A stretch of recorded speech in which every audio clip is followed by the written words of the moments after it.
Règles pour une anesthésie locale réussie. Ces règles sont adaptées de l'article de Strasard de 2012 pour l'anesthésie de la paroi thoracique. L'anesthésie locale se fait en 6 étapes que nous allons détailler. Tamponner de la xylocaïne avec du bicarbonate réduit la sensation de brûlure. On utilise du bicarbonate à 8,4%.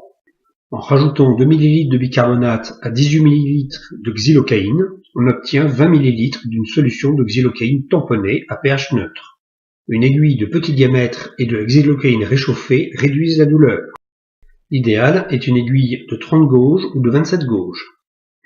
La première ponction doit être perpendiculaire à la peau, évitant les ramifications des petits nerfs superficiels et limitant la douleur. La première injection doit être réalisée en intradermique superficielle. On injecte les 0,2 à 0,5 premiers millilitres en intradermo-superficiel, provoquant une petite papule. On progresse dans la paroi en ayant toujours de l'anesthésie devant l'aiguille. On avance l'aiguille en appuyant sur le piston afin d'avoir de l'anesthésique toujours devant l'aiguille au fur et à mesure de la progression dans la paroi thoracique.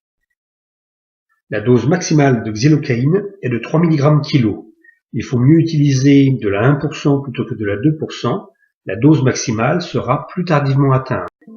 Ainsi, pour un adulte de 60 kg, la dose maximale est de 180 mg, soit 18 ml de 1%, mais seulement 9 ml de 2%. Il faut généralement plus de 10 ml pour anesthésier correctement une paroi thoracique. Il faut insister sur les deux zones les plus douloureuses, l'épiderme et la zone sous-pleurale, réalisant une anesthésie en sablier ou en diabolo. Avec ces règles d'anesthésie locale, la majorité des abords pleuraux se font sans douleur, quel que soit le geste effectué, ponction exploratrice, ponction évacuatrice, drainage ou biopsie à l'aiguille.